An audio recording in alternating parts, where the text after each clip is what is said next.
ఓట్లు మా అధికారం మేము ఎట్లా పంచుకోవాలో పంచుకుంటాం సంపద.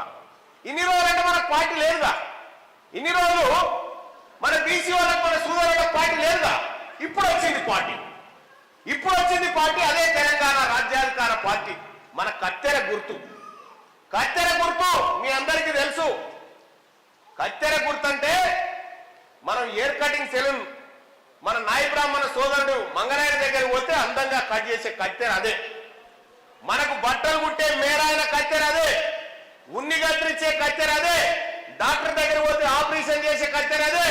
అటువంటి గొప్ప కత్తెరను తీసుకొని మన దగ్గరకు వచ్చిన ఇక కాంగ్రెస్ పార్టీ కోటేస్తే మన నెత్తి మీద పెట్టిన చెయ్యి, అవునా? బీజేపీ కోటేస్తే మన చెవులో పెట్టిన పువ్వు. ఇక కార్లు ఎక్కుదామంటే ఆ ఇంటి నలుగురు తప్ప ఇంకోటి ఎక్కేతందుకు లేదల్లా. అందుకోసమే మనకు సంఖ్యలు వేసిరు వీళ్ళు. ఈ సంఖ్యలను గట్టిరిస్తానికి ఇలా కత్తెర గుర్తును తీసుకురావడం జరిగింది. అందుకోసమే సోదరులారా, సోదరిమణులారా, మనం ఎన్నో పార్టీలన్నా చాలా మంది ఇప్పుడు మా వనజక్క చెప్పింది, వాళ్ళ పార్టీల కాడ మనం ఎగిరి దుంకొద్దు అని చెప్తాం. మనమేం చెప్తా ఉన్నాం, ఓ నలుగురు 20 దొరసార్లు వచ్చి డాన్స్ చేసినా మాకే ఇబ్బంది లేదు, రాని కూలి ఎంతనో నానెంతనో ఇస్తాం, పేదవాళ్ళు ఉంటే ఇచ్చి తోలుతాం. ఈ 70 ఏళ్ళు బట్టి మన ఆడబిడ్డలు,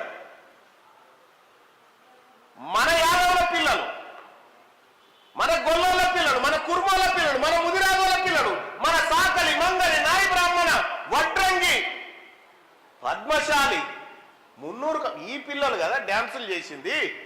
వీళ్ళు లీడర్ ఈడ కూర్చుంటే వాళ్ళ ముంగట డ్యాన్సులు చేసేది ఆ పిల్లలు. ఇవాళ మేమేమంటున్నాం, ఆ డ్యాన్సుల సెక్షన్ మీకు, ఈడ కూర్చునే సెక్షన్ మాకు. ఇది తెలంగాణ రాజ్యాధికార పార్టీ చెప్తున్నటువంటి మాట. సోదరిమణులారా, ఇప్పటికే చాలా ఆలస్యమైంది, కానీ ఒకటి గుర్తుపెట్టుకోరు, ఇవాళ మీరు గర్వంగా చెప్పుకోవచ్చు, మా పార్టీ ఉంది, మా పార్టీ ఉంది అని చెప్పండి. ఎవరు వచ్చినా ఇదే మాట చెప్పండి. తెలంగాణ రాజ్యాధికార పార్టీ అధికారంలోకి వస్తే భూమి లేనటువంటి పేదలకు ఎంతమందికి లేదు తెలుసా? తెలంగాణ రాష్ట్రంలో 75 లక్షల కుటుంబాలకు భూమి లేదు. ఈ 75 లక్షల కుటుంబాలకు భూమి పంచి ఇవ్వాలనేదే తెలంగాణ రాజ్యాధికార పార్టీ చేస్తున్నటువంటి పోరాటం. సొమ్ము మనది, సోకు వాళ్ళది. తెలంగాణ రాష్ట్రంలో ఎల్మోళ్ళు ఎంతమంది ఉన్నారు? ఎరికేనా ఎల్మోళ్ళు? కేసీఆర్ కులపోలు తెలంగాణ రాష్ట్రంలో 1,02,000 మంది ఉన్నారు. సగం జనగామ. ఈ జనగామ మందం కూడా లేరు. జనగామలో 2 లక్షల ఓట్లు ఉంటాయా? ఎంత ఉంటాయా మనకి? ఈ జనగామలో కూడా 2,64,000 ఓట్లున్నాయిడా. మొత్తం తెలంగాణ రాష్ట్రంలో ఉన్న ఎల్మోలు 1,00,000 మందిలోని కేసీఆర్ నేను మళ్ళొస్తా అంటుడు. 1,00,000 మందిలోని కేటీ రామారావు నేనే సీఎం అంటా ఉన్నాడు. ఈ 1,00,000 మంది వాళ్ళు. వీళ్ళిట్లుంటే తెలంగాణ రాష్ట్రంలో పట్టుమని 10 లక్షల మంది లేరు రెడ్లు. 10 లక్షల మంది లేని రెడ్లు మళ్ళా మేమే ముఖ్యమంత్రి అవుతామంటున్నారు.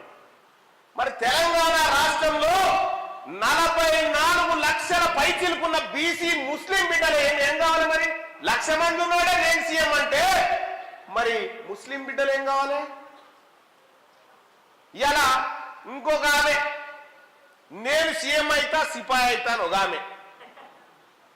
గమ్మత్ విషయం ఏంటంటే స్వాతంత్రం వచ్చినప్పటి నుంచి ఇప్పటిదాకా నేను ఈ జనగామ వేదిక నుంచి అడుగుతా ఉన్నా, స్వాతంత్రం వచ్చినప్పటి నుంచి ఇప్పటిదాకా ఒక్క ముస్లిం ఆడబిడ్డ కూడా అసెంబ్లీకి పోలే, ఒక్క ముస్లిం ఆడబిడ్డ కూడా పోలే తెలంగాణ రాష్ట్రంలో. దీనికి కారణం ఎవరు? ఈ దొంగలు కాదా? ఒక్క ముస్లిం ఆడబిడ్డని అక్కడ అసెంబ్లీకి తోలితే ఆ ఆడబిడ్డల కన్నీటి బాధ అలా గోస ఆమె చెప్పుకుంటారు కదా. మరి ఎందుకు ఆ ఆడబిడ్డకు టికెట్ ఇచ్చి ఇప్పటిదాకా ఎందుకు పంపలేదు? ఇవాళ తెలంగాణ రాజ్యాధికార పార్టీ చెప్తా ఉంది, ముస్లిం ఆడబిడ్డలను కూడా చట్టసభకు తీసుకుపోతుంది మన పార్టీ అని చెప్పి తెలియజేస్తా ఉన్నా.